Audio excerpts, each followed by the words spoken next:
we have Public Affairs Specialist Sergeant Dwayne English of the Joliet Police Department, Joliet, Illinois. Thank you for being on the show. Thanks, Robert, for having me.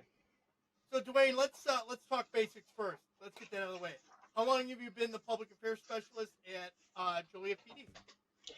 I have been in my role here for almost 3.5 years. Nice. Now, did you volunteer for that, or were you interviewed for it? Back in probably summer of 2020, I was approached by a member of our administration to gain my, to seek my interest, to find out what level of interest I may have. The current PIO was going to be promoted and going to another section of the department.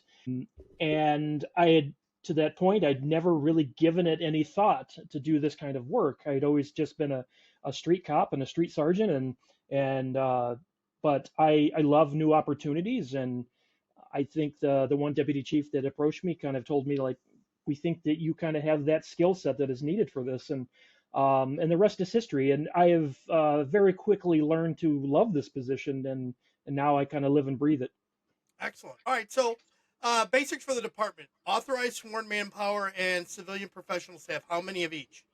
So our authorized sworn manpower is 286 officers, and we have about 68, I believe, 68 professional staff members. And what's your actual manpower like sitting in the station in this today? Our actual manpower is at 268 right now.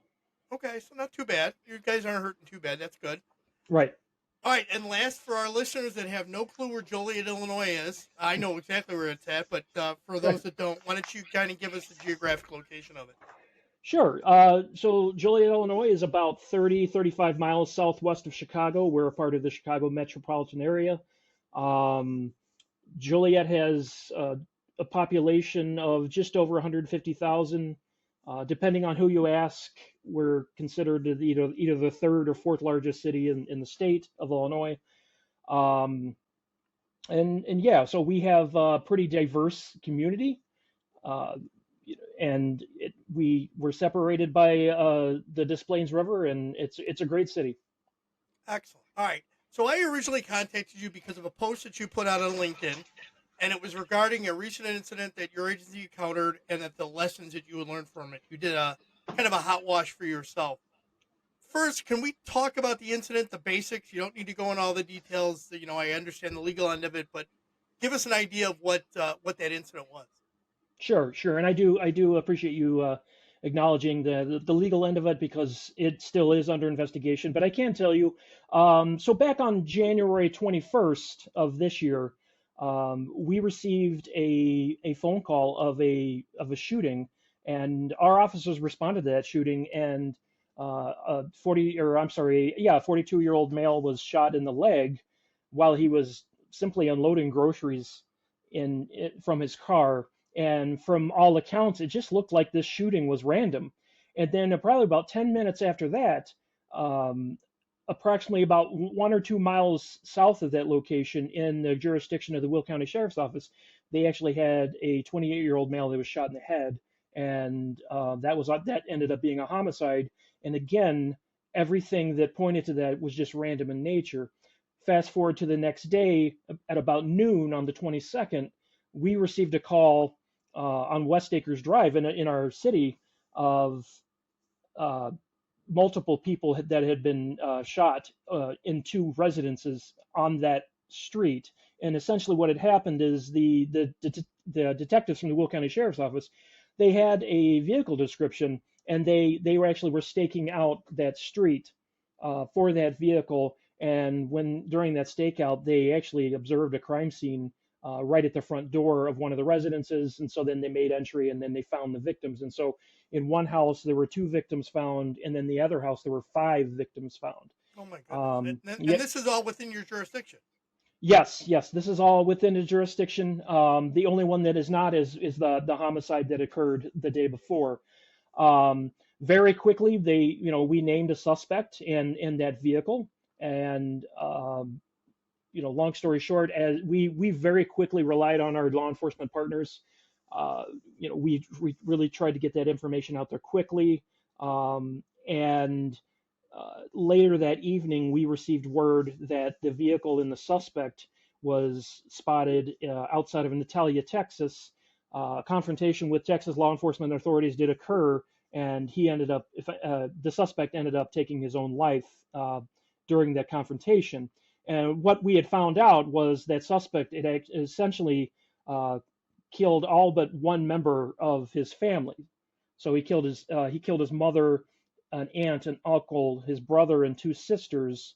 And then he was also considered a suspect in the random shooting where the gentleman was shot in the leg, and also the homicide that occurred the day before. And actually, what we later learned was the timeline of all of this was we believe the shootings on West Acre, where he shot his family, occurred first, and then these other two shootings occurred later in the day, uh, with the belief that those second shootings took place as he was fleeing the state.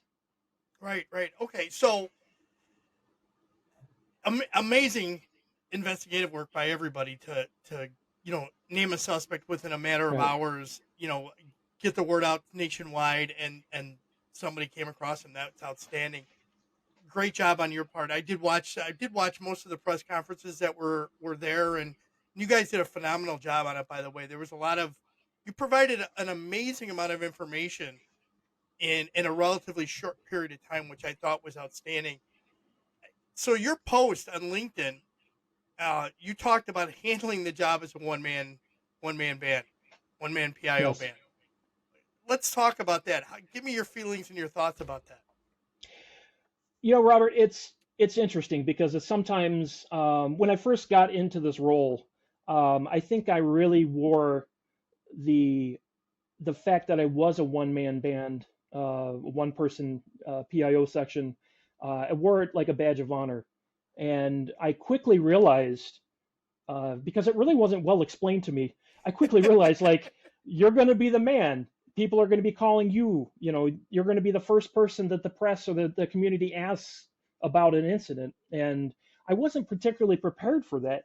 Also, no one told me, hey, get used to seeing your name in the paper on a daily basis. And so it was kind of a trial by fire for me. And um, because of that, I think that badge of honor kind of turned into some stress for me, where I was like, wow, this is a lot of work.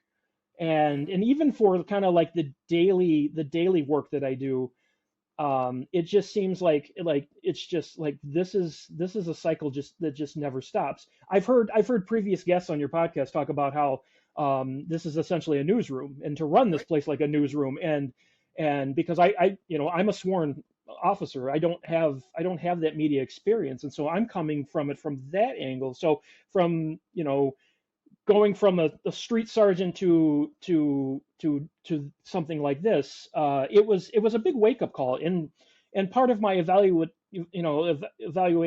process was I started kind of asking some questions like, well, okay, we're a large department. And so then I started like, well, okay, let's look at some of the other departments in Illinois and see what they have for PIOs. And what I was finding was like some of these other departments have many PIOs. While there may be like one singular uh, PIO specialist or whatever that's overseas, but um, and I thought, wow, and that kind of gave it that comparison gave me some validation, I think, and it gave me some more resolve um, to to obviously keep doing a better job, and to keep the boat flowing down the river. But so I've always I found that resolve to kind of go back to that place of, okay, it is a badge of honor. I am that person. I in some of the situations that we deal with in this city, some of them have been quite large, and obviously this specific situation was very large. But I have dealt with some very serious crimes, just because of the makeup of the land and where I am, and so I value that experience that I was able to get almost immediately. And so, um, however, what this incident we're talking about today has taught me is, okay, there are some things that like one person just can't do alone, and it's important to rely on others, whether it's other PIOs or other people within the department. And it taught me, okay, I need to delegate. All I right. need So to, before you go yeah, on, let's talk yeah, about the delegate first. Let's sure. address that one, and we'll go through it step by step. How about that? Sounds good. All right. So talk about the delegation. What things did you find in your hot wash that said, "Boy, I should have delegated these out because it would have saved me a lot of stress." I think I realized like the small preparation tools, the preparation things. For instance, as we prepared for our media briefings, we did one on the scene the night of or the day of, the when this crime was discovered. We also did one the next day in the afternoon, and that was actually held at our city hall, just because we were expecting and did receive a large attendance of media. So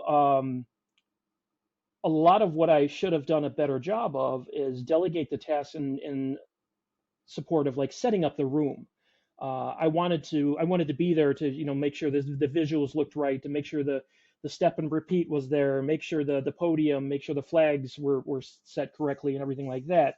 And in my experience in this position, I've done a good handful of media briefings, and the people that I've relied on in the past, whether it's members of my administration or just other people I work closely with here, um, I think I've been able to teach them a little more about like what I like and what I think, what we all think as PIOs should be that visual and to best prepare whoever's going to be speaking. And so while I did delegate some things as far as, hey, take this equipment across the street, because we were doing it in a different building than our police department.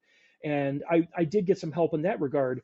But also I found it to be a problem because as I did delegate some of those things, so I could address some other things, as I tried to address the other things, I kept thinking about what's going on across the street, and so it didn't allow me to be completely present, if that makes any sense. Yeah, absolutely. And so I found some difficulty in that. I don't, and I've reflected a lot about this. Like I don't know if it's like a control thing or I just want to make sure that everything is perfect, and which it isn't a bad thing, but it was a little disheartening to kind of sit here and be like, okay, I just need to have trust in my people and know that they know how to do this. They've helped me out in the past.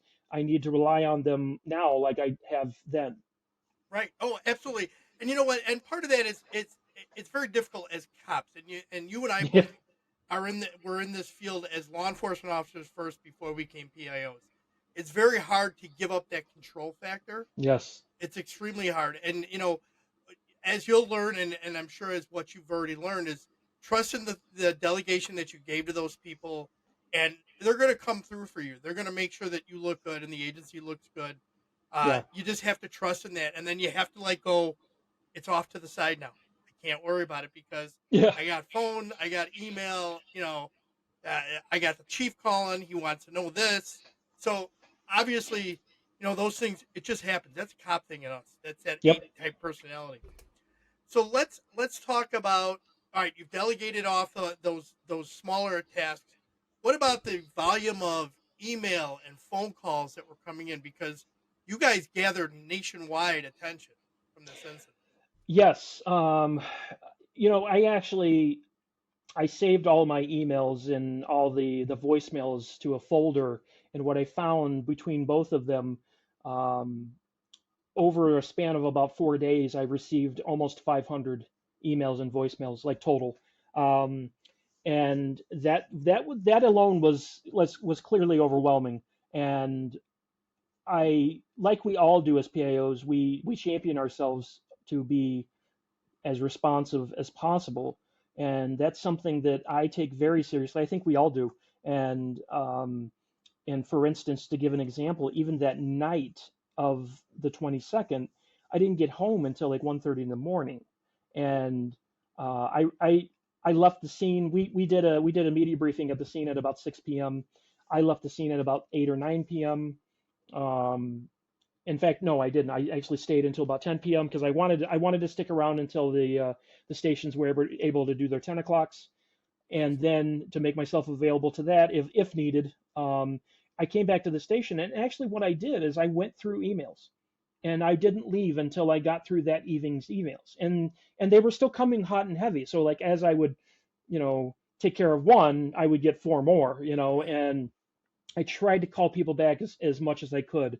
The voicemails did get to a point where I just had to wait until the next morning, because I was already getting requests to appear on morning shows that started at 4 and 4:30 and so long story short, I got home about 1 or 1:30. I got maybe a little less than 2 hours of sleep, took a shower, changed clothes, and came back to meet the now battery of media that was both at the scene still and also parked in front of our station. And so by 6:30 a.m., I had given a good handful of interviews, and then not to mention the briefing that we were going to be planning later that afternoon. So it was overwhelming. In fact, there were times where um, it was a good reminder for me that I just had to shut my door and breathe, and I had to be able to like turn away from my computer, um, and that's very important to me. I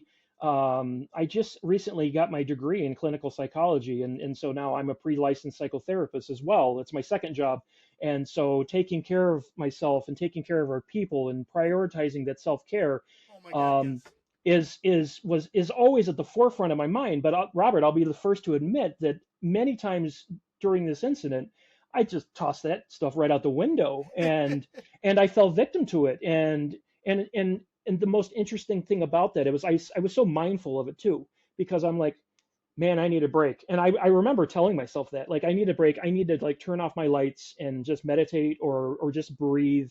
And as quickly as I would have that thought, I would quickly just sweep it away and like, nope, I've got 15 emails I get back to, or I've All got to. right, so let's talk about the emails. Let's talk about Sure, those yep. emails. Was there any thought at the time that I need to get somebody that's going to help me go through the emails and like filter out the minutia, the repeats from before and the ones I've already interviewed, take notes and hand them to me. Okay, these are immediate. These might need to be called back right away.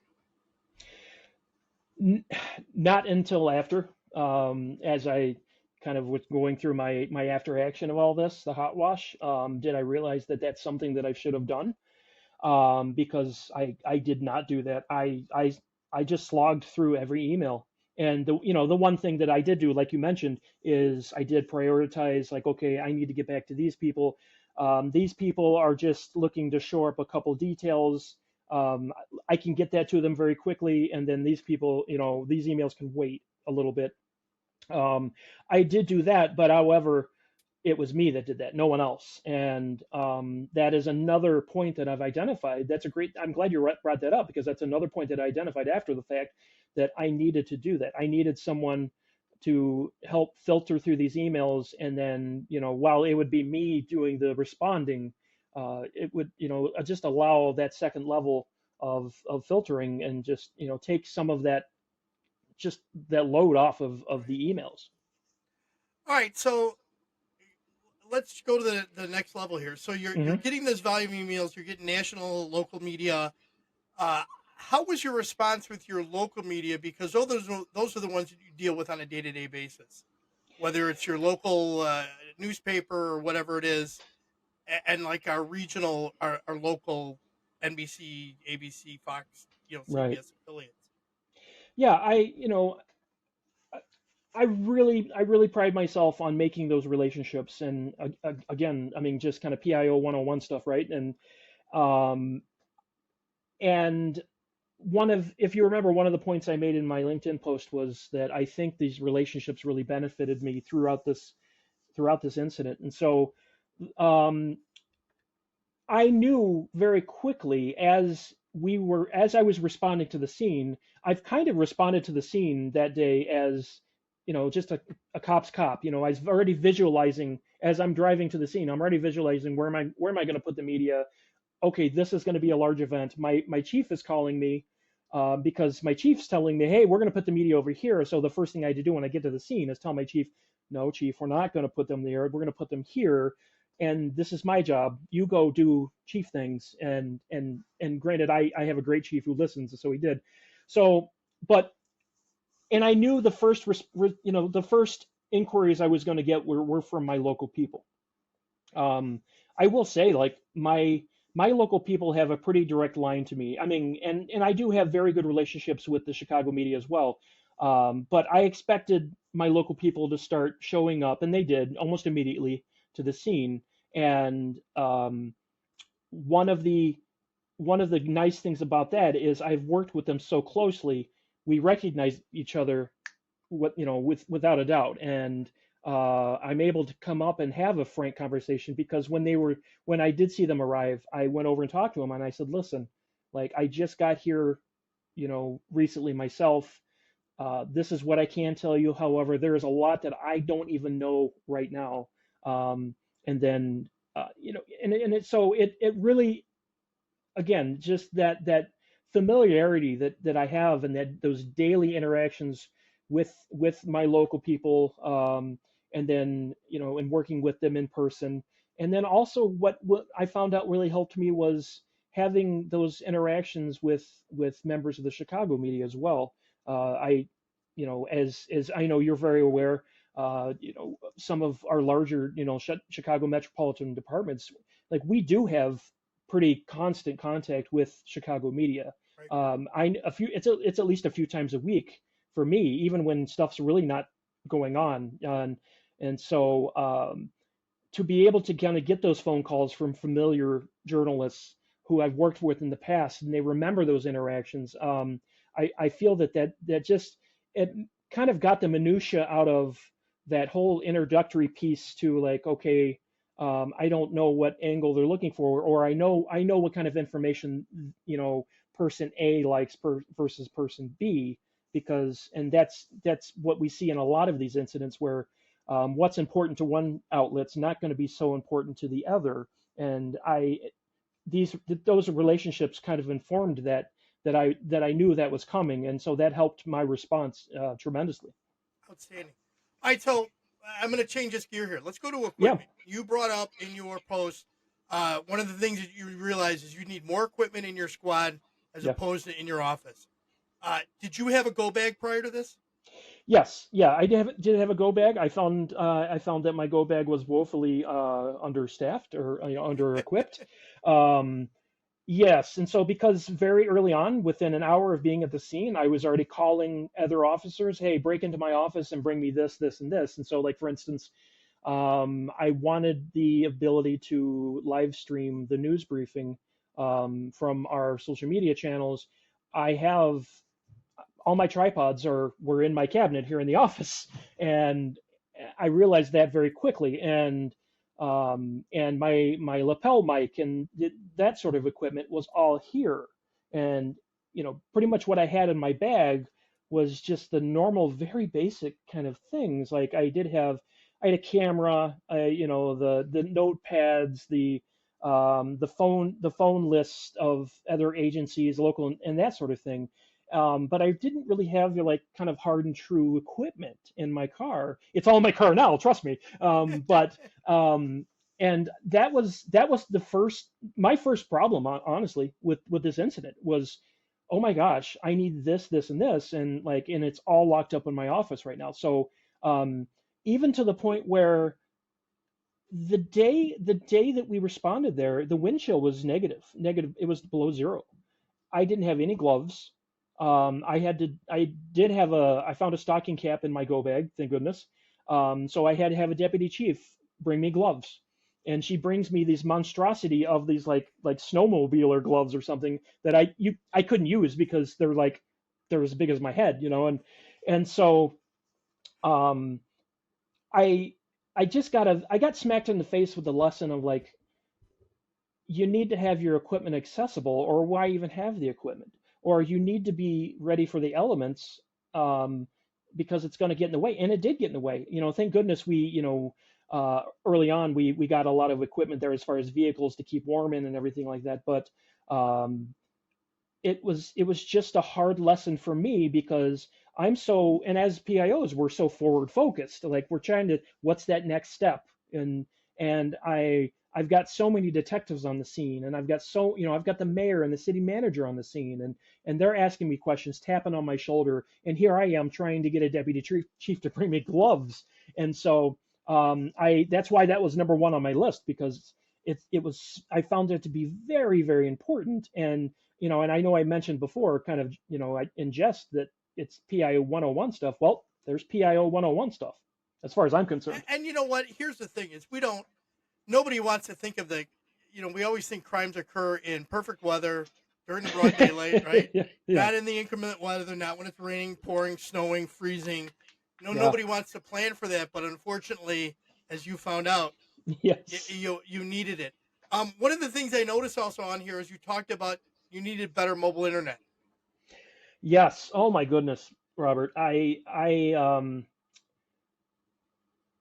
So we brought we brought a couple trucks, and one of the trucks they brought was, I'm actually also in another role as an assistant commander to our crisis negotiator team, and they so I had the idea. Well, number one, I realized I need Wi-Fi, and I need it yesterday. I need it now, and so they brought our command post. Our command post doesn't have Wi-Fi. It's kind of dated. The vehicle is, and so then, but I knew our crisis negotiator team truck did. And I thought, as cold as it is too, why wouldn't we bring both vehicles so we could use them as warming areas for officers too? So um, that truck arrived, and however, I was initially able to get a Wi-Fi signal, but it was spotty, and it became problematic because it kept dropping. And my savior in all of this was the Will County Emergency Management have a very nice command, like command RV, or command bus, that has a strong Wi-Fi signal. So once they arrived to the scene, unbeknownst, that was already in the works to get them to the scene. I didn't know that, and so once they arrived at the scene, I knew they had a strong Wi-Fi signal. So I set up camp in there, and that solved all my problems. But as I continued my after action of this, one of the things that you know I made a list of some of the things that, like, I don't have and that I need. And um, so now I have a tablet that is 5G and Wi-Fi. It connects to Wi-Fi or 5G. That it's kind of one of the Surface tablets that has the keyboard and the mouse and everything like that. So I can easily carry that out there, because I had my laptop with me, but I had nothing to connect it to. And it was, so my first couple posts came from my phone, and it was maddening, to sit there and type out Absolutely. these, yeah, exactly, to type out these very intensive posts. And because and again, one of your recent guests talked about that golden hour, and just I wanted to, yeah, that's a thing, obviously. And so I wanted to get that information out quick. And so here I am, thumbs of fire, trying to get it out. And like, if I had my laptop, I could just type this out. And so once that emergency management vehicle did arrive, that did solve my internet problem. However, that doesn't resolve the issues that I first dealt with for at least a couple hours before that bus arrived. Right, right. And you know what? It's great that you figured it out, and it's also great that you're able to immediately get Yeah, resolve for that. A lot of times we know this government agencies sometimes are extremely slow in doing yeah, things and acquiring new equipment. So that's outstanding that you were able to get that done pretty quickly. All right, so let's go back. One of the other things that you had in here was um, when you were recording Facebook Live, check and double check that the selfie mode is not activated. yeah. Let's talk about that. Oh, do we have to? Yes. Oh my goodness. So I and this and I'm glad you asked that, Robert, because this kind of goes back to that delegation. Because most everybody has social media, and this is one of those things that I could have delegated. Because in the other media briefings that I've done in my role, that's always a high priority. Make sure it's not backwards, make sure you're not using selfie mode. And and for whatever reason, I mean, I know the reason, it was because I was overwhelmed. It just wasn't, it flew right over my head. And this is another thing that I could have told my deputy chief, or the other, like one of my secretaries in the administration here. Here, set this up. I want it right here. Here's everything. And I know with full confidence they could have done that. It's just again, that control falls in. And so when I arrived in the room, probably an hour prior to our briefing, um, the minute I arrived, many of the reporters were already there, and then they saw me, and so then I was kind of talking to them, and a lot of them were shoring up their stories even, before the briefing, and which I'm happy to help. But the last thing I did before, taking the podium and introducing who was going to speak and that sort of thing, was set up the phone, and I put it right in the selfie mode unbeknownst, and it took someone else to tell me, not until about an hour after the briefing, like, hey, um, everything's backwards. If and then I looked and I saw that on the step and repeat, Joliet was spelled with a T. I'm like, wait a minute, what's going on here? And so it felt like such a rookie mistake. And I lamented on this, Robert, for a couple hours. Like, even though I was so busy, I kept, in those quiet moments, I kept going back to him, like, I am so embarrassed by this. No, And you know what? You can't be embarrassed by it. It's just, yeah, listen. It was something that again, we've had media briefs before. Everybody's done them, but maybe no, not to the degree where you needed to record it and so on. So you're thinking about the sheer volume. You're short on sleep, right? yes, You're stressed. yes. You're talking to all kinds of people. The last thing you're thinking about is, oh, I got to flip that to off the selfie mode. So don't be No, embarrassed about it. It's just it's something in the future that you'll have in the back of your mind. It'll be the checklist, and it won't happen. it won't be in the back of my mind. It's gonna be right on my forehead. No, I really do appreciate your grace, Robert, because that is again, that was very bothersome to me. But again, as I kind of rethink it, you're exactly right. I'm doing all these other things. I spent all morning that day like prepping the chief, and for what he was going to say, and hearing his thoughts, and because that is something that I have a direct line. He's my direct report, and so Mhm. and I do have a chief that listens, and who will acknowledge. In fact, he acknowledged through this incident. He's like, I'm not 100% fan of speaking to the media, but I know I have to.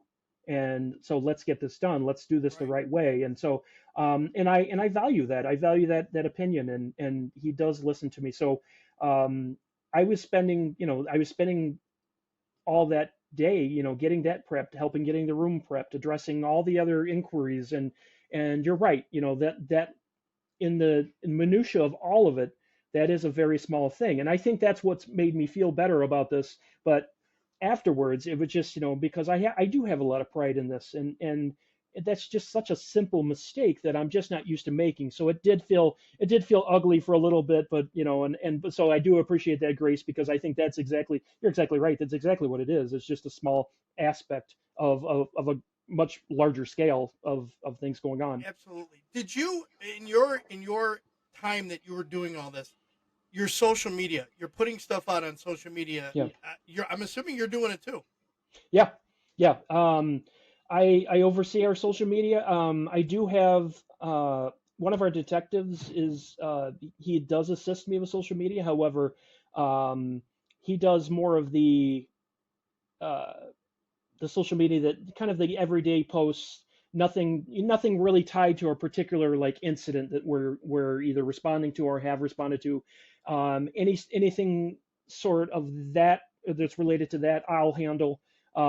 So throughout that incident, like we pretty much paused all our other posts other than what was related to the incident. And because of that, all the social media was run by me, on top of all the other duties that I was handling as well. Oh my Good god. times. Yeah. Oh Yeah. my god. Now, was there ever a consideration to shove everything to the social media and tell the media this is where you're going to go to get every piece of information? I do remember, I think early on, after I put out like an initial statement, um, I I was referring a lot of people to our social media to read more. But it was kind of more of an element of, this is our most up to date current information. And because at that time, I mean, obviously it is still a very active investigation, a good month later, but even especially at that time, there were so many moving parts, and it was such a complex situation that I did refer, many, this is the most updated information. Um, and I do even remember on some of my posts, hey, check back for further updates and that sort of thing. And but on that same tone, I didn't specifically tell people, or I didn't like completely move all that information to social media and just keep it right there. I was still doing interviews. I was still um, on the phone a lot with, or sending a lot of emails and that sort of thing. Okay.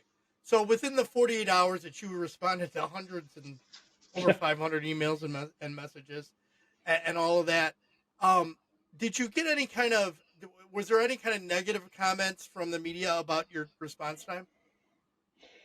No, not that I heard. Good. I Again, I really tried hard to at least get back in some form, either by phone or email or in person, to every person that took the time to reach out. Now, granted, in those 400, 500 emails and voicemails, there were many of those that were repeats. Um, I especially once the national media started calling, when I was getting calls from CNN, and then I remember I got a call from somebody from the BBC in London. Oh, wow. And yeah, and um, I know like later that night, the national outlets were actually all flying in from New York. I know CBS and NBC both called me and said, "Hey, we just landed at Midway Airport. What's the best way to get to Joliet? And is it a safe place? Because we're just going to sleep in our car because our call time is at 4 a.m. Because it was like 11 p.m. when they were calling me, and Right. so and I was, I found it interesting because they were calling me more for like the setup. They weren't actually asking me about the incident. They did ask me anything more to report, and I said, that was an instance where I was like, no. If you do go to our social media, this is my latest statement right now. Um, and so, but yeah, no, nothing really negative. Good. I think aside from like the inquiries of looking for more information, what I found most valuable, and also kind of plays back to prior relationships with journalists, is I had a lot of journalists calling just to check on me, Really? especially the Chicago media. Outstanding. I had multiple journalists from like the major networks in Chicago calling me, hey, how you doing? This has got to be heavy, because they know that it's just me. Right. And I found that to be profound, and I was very appreciative of that they just took the time. In fact, one journalist told me that she was on a group text with other journalists with other networks throughout Chicago, and I was a topic of conversation on that group text, and that's what gave her the idea to just call and say, hey, how you doing? And it was more of like, wow, I wouldn't want to be him right now kind of talk. But and I really, I don't know if I don't look at it as like a way to like pat myself on the back, but it's also just, I think that's an element of those prior relationships, and knowing that like they're able to see me as a person versus just a source of information. Right. I think that's very important. And they recognize the fact that you're doing a very difficult job with, your limited resources of yourself to get that information to the community. And it's a respect issue. And Yes. that's really amazing that that reporter reached out to you. I think that's amazing. And it Yes. just goes to show that and I will say this for the Chicago network, the Chicago media, I have to say my interactions with Chicago media over my years have always been 99% positive. They've always been very supportive.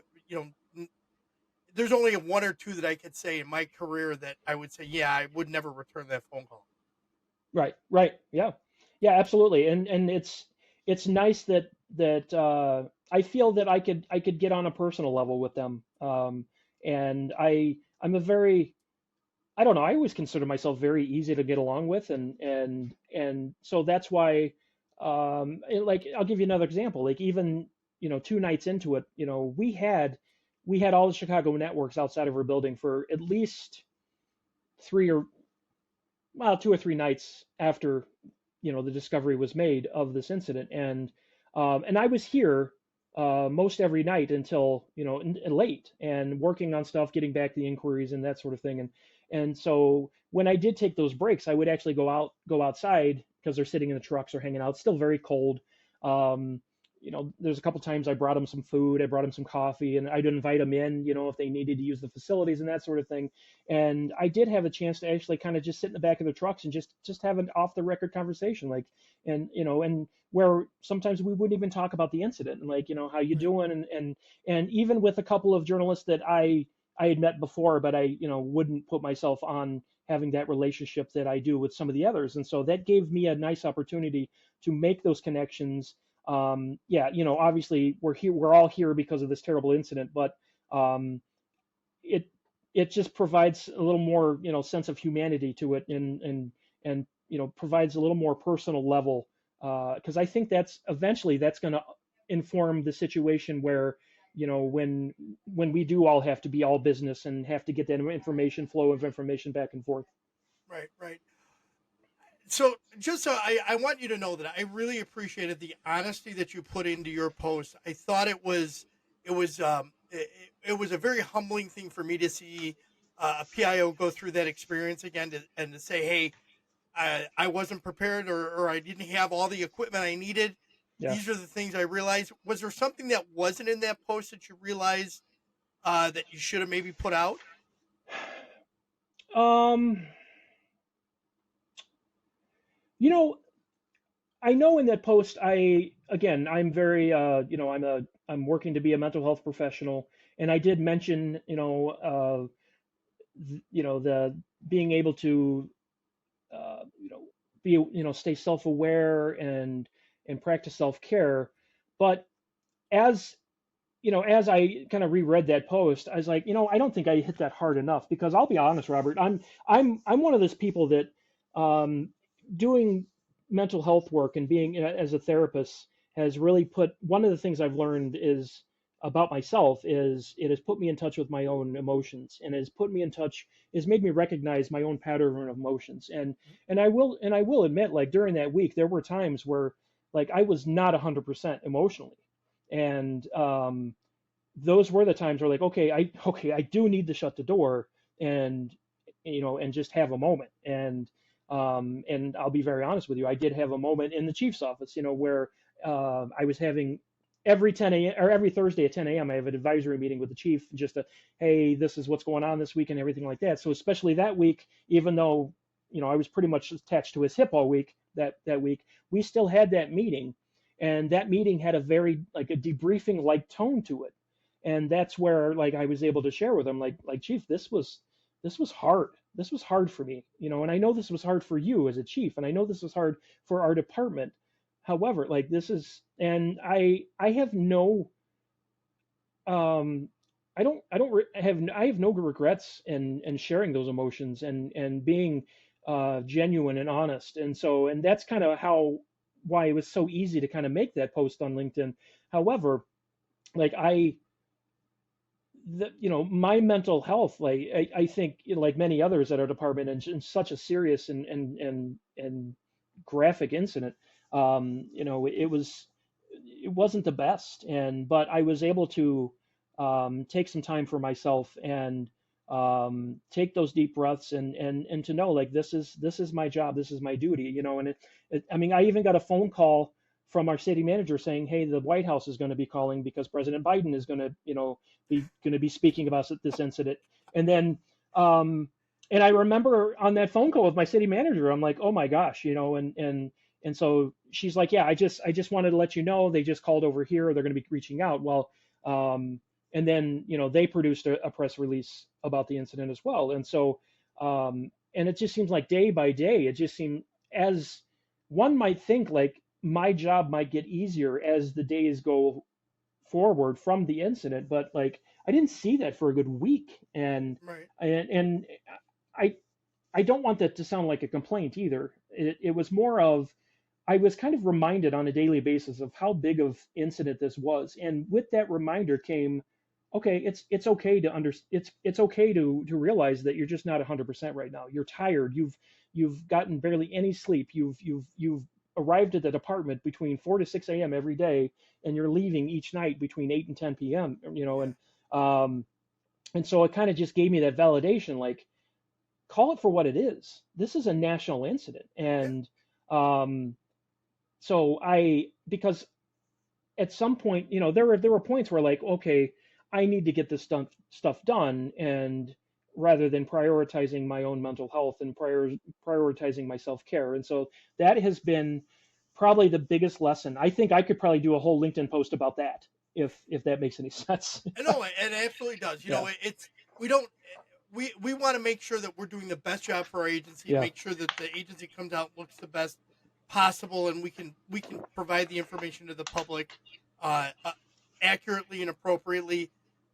We very rarely think of ourselves ever, and this is important that you're able to reflect on the fact that your mental health was important, and that you do realize that you still didn't do the best job at it, and in the yeah. future I'm sure you'll do better. Yeah, absolutely. And it's one thing that it's, at least in some of like the trainings I've been to, or some of the contact with other PIOs that I've had in like a non like work setting, or maybe an educational setting, is it's not the self care of like a PIO is something that's really not talked about a lot. And again, many arguments can be made, like, there's a lot of stigma in law enforcement for help seeking behaviors and that sort of thing, and maybe that's a thing, maybe that isn't. However, um, if we really look into what our jobs are, like, we truly carry the weight of our department on our shoulders 24/7, 365 days a year. Yep. And I think once you get to that realization that, like, wow, this is a very, very important job. And how many times, and I know you've done this as well, how many times have we've been, talking to the media on a 6 o'clock on Friday night, or on the weekend at our kids' baseball game or whatever, and we're always, that the image of our department and the transparency of our department is always placed firmly on our shoulders, and it never leaves. And sometimes it gets heavy, to be Yes, honest. absolutely. All Yeah, right, so you mentioned training before, and you made a yeah. specific training mention about Sarah Connolly and the FBI leader training that you went through. What training did you have from FBI leader so far? Um, Actually, so I had their media and public relations Hmm. training with Sarah. Last year, I went to their master PIO training with Sarah again. Sarah's phenomenal. She's got a great body of work. I consider her a friend as well. Um, and in addition to that, I've attended the IACP PIO section The mid-year mid-year section. conference. Yep. Yeah, yep. I've attended that a few years. I didn't go last year. I'm planning on going this year, but fantastic training as well. And then locally, I've attended workshops with other PIOs throughout Will County, and also, most recently, there's been uh, a group that has been starting that has more a focus on like the south and western suburbs of the Chicago metro area. That's being headed up by members of the Kendall County Sheriff's Office. So that's been, I haven't been able to. I'm part of the group, but I haven't been able to attend one of their meetings yet. So I'm looking forward to that, and kind of being able to network. Um, and another factor that this incident has learned is, I was in contact with PIOs from, like, our local high schools. Because early on in the incident, I when I was told, okay, we identified a suspect vehicle, let's get that information out pronto, and oh, by the way, he's armed and dangerous. So when I put that out there, it was, oh my goodness, it's probably about 1 in the afternoon. Well, I received immediate phone calls from the PIOs from the local school districts, and they're like, okay, what do we do? Like, do we go in lockdown? Do we not go in lockdown? What is this? Um, and the issue that I had was, at the time, like, we had a stable scene, and what I found out later is, and that information that was not provided to me, and I don't know if it was just on purpose or not, but they knew that this person was not in the state. They knew that this person was already traveling to Texas. They had already been in contact with law enforcement, or federal law enforcement. Um, so that, I was trying to navigate that, as far as trying to work with the school PIOs. Also, right across the street from this incident is a major hospital in Joliet. So they were calling me too, like, what do we do? What do we do? And I'd always kind of wonder, like, why am I getting this phone call? And I'm like, okay, but I'm the one that just put out the information that there could be someone armed and dangerous on the Right. loose. And I bring that up, Robert, just because one of my goals moving forward from this incident is to create a network event here to host here at RPD to invite non-law enforcement PIOs and to pretty much the first thing on the agenda is how can I in my role in a law enforcement agency help you do your job, or how Right. can we share information more freely, where, for God forbid, we do have an incident like this, or if there's just other incidents where we need to communicate and we need to stay on the same page. And Right. also on the surface of it all, it's going to just allow me to put a face with a name and that sort of thing. Absolutely. Yeah. All right, so yeah, I wanted to talk, since you reflected on this and you put the things that you put out on LinkedIn, and what your hot wash was. Yeah. What kind of changes have you made since you did that? So I think one of the changes that I've made is, I have actually sat down with that individual that I mentioned that helps with social media. Um, I am going to be sitting down and to uh, work on, how to best filter information, and to try to take a closer look at, like, okay, how am I using Facebook versus Twitter versus, or X, versus some of the other social media channels. Um, Also, one of the things that has occurred is, there's been another sergeant in the department, a detective sergeant that we are going to send to PIO training to be my backup. Absolutely. and Yeah, you need that. and so that's actually in the works. In fact, I just met with him yesterday, so that's in the works to get that backup, to, number one, just so I can disconnect, and number two, when there are, large incidents like this, that I will have someone else to rely on, and I won't have to bear the weight of this alone. Um, and I think just some of the other changes have been, back to acquiring new equipment. I've already acquired, like I told you before, the notepad, and a better internet, option, and that sort of thing, and that has come directly out of this incident. Right, right. I've been doing some training for a PR firm out of Massachusetts, and one of the things that he asked me to do is to do a 1 hour training video on things that PIOs needed to go back. So I'm working on that. I actually have Nice. a document that's got your essentials, your personals, and then other items. I'll email that to you and send it to you so you have it. I'd appreciate that. Thank you. Yeah, yeah, and then I mean, you probably may have thought as much of these things, and some of the things you may not have thought of. Sure. But it's Right. always good to have, right? Love the collaboration for sure. Yeah. Absolutely. Dwayne, is there a question I should have asked you, and if so, how would you have answered? Um, no, I think, the one thing that I felt just important to share was, the importance of that importance of prioritizing self-care for ourselves as we are going through these incidents, and knowing that, um, I think I learned pretty quickly that, like, not one person is going to be able to handle every single thing, and the more and more I bought into that mode of thinking, the more stress I felt, the more overwhelmed I felt, um, and granted, there are some times that, like, like I keep going back to, like, I stand right in the face of that stress, and maybe there's a part of it, and just I think maybe that's just because I'm a cop, is I kind of like it. I like that. I like knowing that the stress is there. But also, if you lean in too hardly on that, then you're gonna miss when it hits you like a ton of bricks, and then it's gonna really knock you on your butt. And that's essentially what I admit happened that week. Is I was knocked on my butt a couple times. But the nice thing is, and I think also from my training as a PIO, from my training as a mental health therapist, from my training as a cop, just period, I recognized it quickly, and I was able to, pick myself up, dust myself off, and, like, take a breath. All right, what's next? And that really, really helped my process during that week. Outstanding. All right, let's lighten it up a little bit. Let's go to some rapid fire questions. Love it. Texting or talking? Talking. Chocolate or vanilla? Chocolate. Coffee or tea? Coffee. Adult drink of choice? Scotch. What's your brand?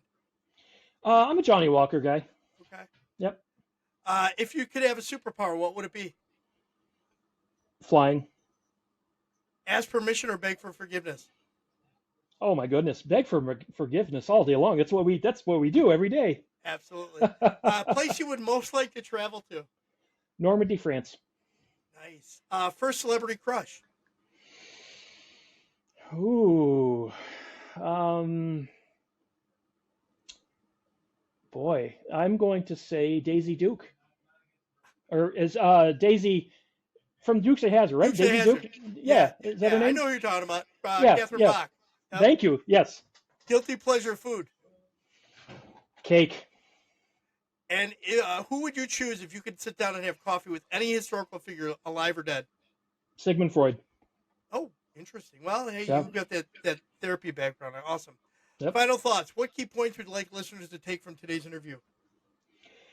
Well, Robert, I'm going to go right back to it. Just the key point is to take care of yourself, because if you don't take care of yourself, you're no help to anyone else. And to give yourself that space, to give yourself that validation, and give yourself that knowledge and that self-awareness to know that that you're not 100%, and to acknowledge and respect the gravity of large situations like this, and use that as a catalyst to inform your job when there's nothing going on and you're just doing the day-to-day, media work and public access work and that sort of stuff. I think that's just the biggest key point I want to share, is that it's these things can become and do become bigger than ourselves, and then they end up, we end up dealing with emotions that are bigger, that are heavy and bigger than ourselves. And so I urge, whether they're, I urge listeners, whether they're a PIO or not, to have, to find that strength to reach out for help if it's needed, whether if it's something operationally, or if it's just something, you need help emotionally, or you need someone to talk to, because you're only so strong. And while we are really resilient, especially in this line of work, we also are human beings as well, and we hurt the same way that others hurt. And so again, just prioritize that self-care, because you're not going to be able to do your job to your full capacity if you're not 100%. Dwayne, how can people best reach out to you if they want to connect or follow up? They can best reach out to me. My email address at the Joliet Police Department is denglish@joliet.gov, or they can give me a call, 815. No, don't give it. No, don't do that. Yeah, no phone numbers. You'll All start right. getting prank calls. Yeah, you don't want that. Email's fine. I'll make sure I put that in the show notes so they can find it. Awesome. Yes, I love save yourself the trouble. And that's Dwayne English. He's the Public Affairs Sergeant for the Joliet Police Department. Thank you for being on the show.